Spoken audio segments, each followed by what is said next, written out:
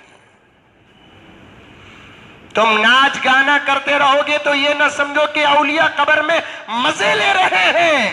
اللہ تبارک و تعالیٰ اپنی قدرت کاملہ سے اس واہیات جگہ سے اولیاء کو نکال کر امن کی جگہ بھیج دیتے ہیں۔ جب وہ خراب ماحول ختم ہوتا ہے، اولیاء کو پھر وہاں بلا کر آرام کرنے کا موقع دیتے ہیں۔ کتنی خبریں ایسی ہوں گی جہاں اولیاء آرام کر رہے ہیں، لیکن عاشقان کے غلط محبت کی وجہ سے اللہ وہاں سے اولیاء کو کسی امن کی جگہ ٹرانسفر کر دیتے ہیں۔ ایسے ایک نہیں، کئی واقعات ہیں۔ میاں وہ درخت کے نیچے جو بیٹھے تھے نا، نورانی چہرے والے، سفید لباس والے، بہترین امامے والے، جس کے نور سے تو فیض پا رہا تھا، وہ کوئی اور نہیں، وہی تو معین الدین چشتی ہے جس کی تو نے زیارت کی۔ حضرت وہی حضرت تھے، جانے سے پہلے بولنا نہیں کہ حضرت آتا نہیں تھا، یہ معلوم تھا بول کر بولیا نہیں سو، یہ معلوم تھا بول کر بولیا نہیں سو۔ اچھا حضرت تمہارا لیٹر پڑھ کر کئی کو ہنسے؟ میاں بات دراصل یہ ہے کہ میں ان کو سلام لکھ کر گزارش کیا تھا کہ تمہارے مزار پر ہزاروں کی تعداد میں لوگ آ کر غیر غلط کام بھی کر دیتے ہیں جو شریعت سے ہٹ کر ہیں، خلاف ہیں، آخر ان کو آنے سے آپ اپنی کرامت کے ذریعے سے کیوں نہیں روکتے؟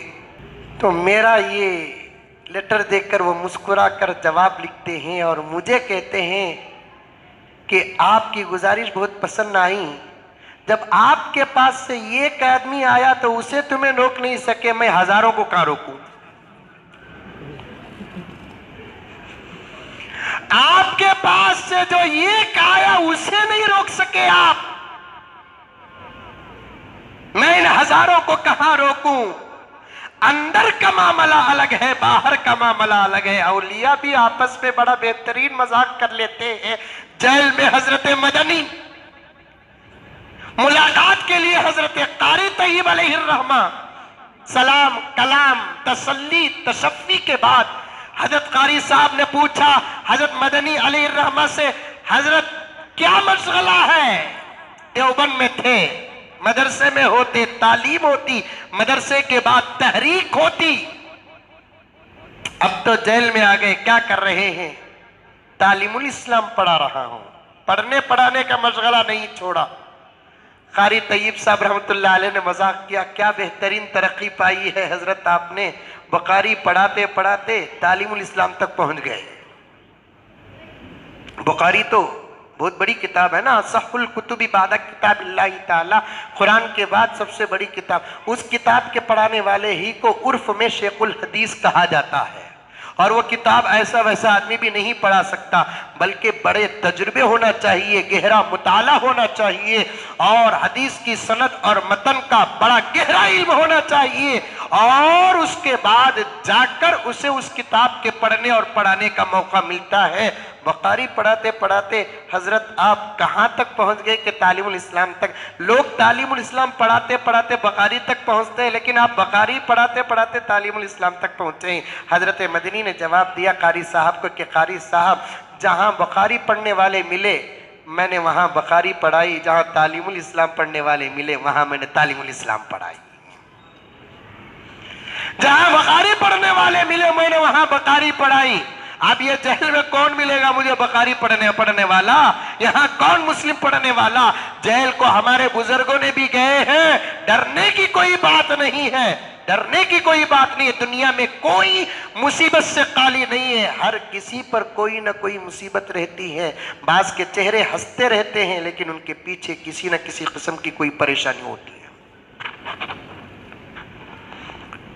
ایک ولی کے پاس ایک آدمی آیا، آ کر کہنے لگا کہ حضرت زندگی میں ایک دعا میرے لیے ایسی کر دیجئے، بس اتنا، اس کے بعد نہ کبھی میں تمہارے پاس آؤں گا نہ دعا کی درخواست کروں گا۔ حضرت نے پوچھا کیا دعا؟ تو اس نوجوان نے کہا کہ آپ کہہ دیجئے کہ مجھے دنیا میں کوئی مصیبت ہی نہ آئے، یہ ایک دعا کر دیجیے۔ اب وہ اللہ کے ولی ہاتھ اٹھا کر دعا کرتے ہیں کہ اے اللہ، یہ تیرا بندہ آیا ہے، تیرے سے امید رکھتا ہے، گزارش کرتا ہے کہ اس کی زندگی میں کوئی مصیبت نہ آئے۔ اللہ تبارک و تعالیٰ نے اس بزرگ پر الہام کیا، کہا کہ اے میرے بندے، اس بندے سے کہو کہ کسی ایسے بندے کو دیکھ کر آ جائے جس کے زندگی میں کوئی مصیبت نہ ہو، اسے دیکھ کر کہہ دے کہ اے اللہ مجھے اس کے جیسا بنا دے، تو میں اسے اس کے جیسا بنا دیتا ہوں۔ اب ولی سنے، اسے بولے جا با، تیری دعا قبول ہونے کے قریب تک پہنچ گئی ہے، تو کسی ایسے بندے کو دیکھ کر آ جس کی زندگی میں کوئی مصیبت نہیں، اللہ تعالیٰ سے تو دعا کر اللہ مجھے اس کے جیسا بنا دل بول کر اللہ تجھے اس کے سکا بنا دلتا۔ اب انہیں پورا گوری پڑلا، شیواجی نگر، ٹانی روڈ نکو،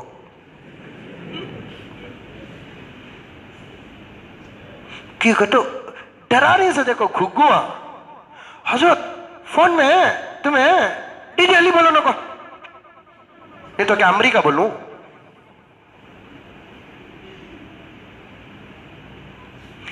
دلوں سے ڈر نکالو، دلوں سے خوف نکالو، بلکہ اللہ اور اللہ کے رسول کی عبادت اور اطاعت میں اتنے اتر جاؤ کہ تم کسی کو دیکھ کر ڈرنے کی ضرورت نہیں، جس کی نظر تم پر پڑ جائے اس کی پیاٹ گیلی ہو جائے۔ کیا ہمارے پاس اللہ نہیں؟ الیس اللہ بکاف عبدہ، اللہ فرماتے ہیں میرے بندے تیرے لیے میں کافی نہیں؟ الیس اللہ بکاف عبدہ، تیرے لیے میں کافی نہیں؟ دنیا کی تمام طاقتیں کسی کے پاس ہو، ہمارے پاس ہمارے اللہ کی طاقت ہو تو پھر دنیا کا کوئی فرعون ہم سے کامیاب نہیں ہوگا۔ ایک پوائنٹ بتاتا ہوں نوجوانوں، سنو، آج ہمارے دلوں میں اتنا خوف اس لیے ہے کہ ہم اللہ سے ڈرتے نہیں، نبی کی سنتوں پر عمل کرتے نہیں۔ یہ دو چیزیں ہمارے اندر ایسی آ گئی ہے جس کی وجہ سے ہم غیروں سے ڈرنا پڑتا ہے۔ اگر اللہ کا خوف اور نبی کی اطاعت ہوتی تو ہمارے سے زمانہ ڈرتا، ہمارے سے زمانہ ڈرتا۔ ایک نقطہ بتاتا ہوں، سنو، آج عمل نہیں ہمارے پاس۔ میں گزشتہ جمعہ کچھ دعا بھیجا تھا، کچھ دعا بھیجا تھا، چند دن پہلے بھی دعائے انس بھیجا تھا ریکارڈ کر کے، دعاؤں کی تحریر بھیجا تھا، آیتوں کی آیات حفاظت۔ اتفاق سے بہت سارے لوگ الحمدللہ پڑھنے لگے، دعائے انس پڑھ رہے نہیں پڑھ رہے؟ پڑھو پڑھو، بڑی محبت کے ساتھ کہتا ہوں، اب اللہ کے سوا ہمیں کوئی بچانے والا نہیں ہے، کوئی بچانے والا نہیں ہے، اور کسی کے بچانے کی ضرورت بھی نہیں ہے۔ بس کسی سے درخواست کر سکتے ہیں، ریکویسٹ کر سکتے ہیں، لیکن امید، عقیدہ، یقین اللہ ہی پر ہوگا، اللہ کے علاوہ کوئی بچانے والا نہیں ہے۔ میں نے دعائے انس بھی بھیجا، پتہ نہیں کہ کتنے لوگ پڑھ رہے ہیں۔ جو لوگ پڑھ رہے ہیں وہ لوگ کہہ رہے ہیں کہ حضرت پڑھنے کے بعد ایک عجیب قسم کا سکون حاصل ہے، ہمت حاصل ہے۔ اتنی سہولت کے ساتھ اس دعا کو پیش کرنے کے بعد بھی لوگ نہیں پڑھ رہے ہیں۔ ایک صاحب پوچھ رہے ہیں حضرت وہ سورہ انس کون سے پارے میں ہے؟ اسے دعائے انس سورہ انس میں فرق نہیں ہے۔ ایک مولوی صاحب ہے نا، ایک آدمی کو پکڑ کو مار لے گوتے کہتے 15 اگست کو، آدمی سب مولوی صاحب کو پوچھے کہتے کئی کو حضرت آج آزادی کا دن ہے، اس میں تمہیں کئی کو مار رہی؟ گھگو کہا کہ 10 مرتبہ کو پوچھیا آزادی کی نماز کتنے بجے بول کو؟ انہیں یوم آزادی کو عید الفطر سمجھ گا. آزادی کی نماز کتنے بجے؟ سورہ انس کون سے پارے میں پوچھ رہا ہے؟ دعائے انس اور سورہ انس میں کوئی فرق نہیں ہے. اب تک تجھے قرآن کے پاروں اور سوروں کا نام یاد نہیں ہے تو پھر گھر کے اندر قرآن رکھ کے کیا فائدہ؟ رکھنے کا نام مسلمان نہیں ہے، پڑھنے کا نام مسلمان ہے.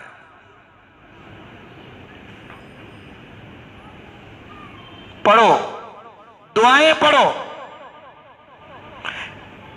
ابھی قریب میں 2 دن پہلے ایک صاحب کا فون آ رہا ہے، حضرت میں آپ کا بیان بڑے غور سے سنتا ہوں حضرت، عمل بھی کرتا ہوں حضرت. شکریہ بھائی، لیکن تمہیں بولے وہ دعائیں انس پڑھے تو مصیبت نہیں آتی بول کر روز پڑھتا ہوں حضرت. میں صبح کو بھی پڑھتا ہوں، شام کو بھی پڑھتا ہوں، پھر بھی میرے بھائی کو پکڑ لگو چلے گئے. حضرت علی رضی اللہ تعالیٰ عنہ ارشاد فرماتے ہیں، غور سے سنو اس جملے کو، دل کی تحریر میں لکھ، دل کی تختی میں لکھ کر رکھ لو. اللہ تبارک و تعالی جزائے خیر عطا فرمائے.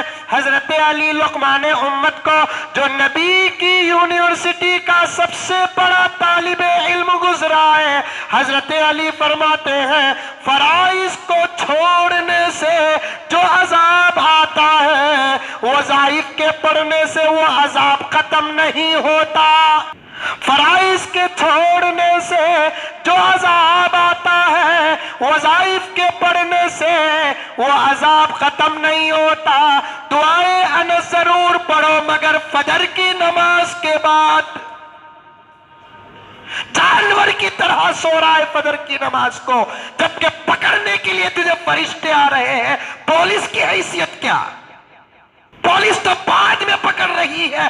اللہ کا عذاب فجر کی نماز چھوڑنے سے پہلے تجھے پکڑ لیا. فجر کی نماز چھوڑ کر 10 بجے تک زندہ لاش بن کر کورونا کا مریض کی طرح وینٹیلیٹر کے بیڈ میں سوئے جیسا سو رہا ہے. 10 بجے اٹھ کر مزمل صاحب بولے انس پڑھ سو کیا دعائے انس پڑھے تو کیا بھی مصیبت نہیں آتی. بسم اللہ علی نفسی، بسم اللہ علی اہلی و مالی و ولدی، بسم اللہ علی ما آتانی اللہ. ارے مسلمان، یہ دعا ایک دوا ہے، نماز تیری غذا ہے. یہ دعا نہ بھی پڑھے، نماز انشاءاللہ تجھے بچا لے گی. نماز چھوڑ کر دعا پڑھے گا، تیرا بچنا بہت مشکل ہوگا. اللہ یہ نہیں کہا سمندر میں پیر رکھ دے بسم اللہ علی مجریہا و مرساہا ان ربی لغفور الرحیم. یہ سمندر میں سفر کرنے کی دعا ہے. نوٹ مثال دے کر تمہاری کھوکھلی کھوپڑیوں پہ یہ بات اتارنا چاہتا ہوں. آقا نے فرمایا جب تم گھوڑے پر سفر کرو یہ دعا پڑھو، گدھے پر سفر کرو یہ دعا کرو، بری سفر کرو یہ دعا پڑھو، ہوائی سفر کرو یہ دعا پڑھو، بحری سفر کرو یہ دعا پڑھو. آقا نے فرمایا جب تم سمندر کا، دریا کا سفر کرو گے تو یہ دعا پڑھ لینا بسم اللہ مجریہا و مرساہا ان ربی لغفور الرحیم. یہ دعا پڑھ کر سفر شروع کرو، انشاءاللہ تعالی سمندر، تالاب، ندی کے سفر، سمندر، تالاب اور ندی کے حادثوں سے بچیں گے. اب یہ دعا کب پڑھنا؟ کشتی میں بیٹھ کر پڑھنا، کشتی کو چھوڑ کر نہیں پڑھنا. کشتی کو چھوڑ کر پڑھو گے تو پھر دعا کا اثر نہیں ہوگا. کشتی میں بیٹھ کر پڑھو گے تو دعا کا اثر ہوگا. دعائے انس کب پڑھنا؟ فجر کی کشتی میں بیٹھ کر پڑھنا، مغرب کی کشتی میں بیٹھ کر پڑھنا، تب یہ دعا کا اثر ہوگا. وقت کا فرعون کا دجال بھی تمہارا بال اکھاڑ نہیں سکتا. فجر نہیں، ظہر نہیں، عصر نہیں، مغرب نہیں، عشاء نہیں، دعائے انس. ایسا کہا میں؟ ارے اللہ کو گواہ رکھ کر کہو میں نے یہ کہا. مسجد ویران ہو، نمازی نہ ہو، دعاؤں کا دامن ہاتھ میں ہو، ایسی دعا کرنا دعا نہیں بلکہ اللہ کے ساتھ مذاق اور اللہ کا امتحان لینا ہے.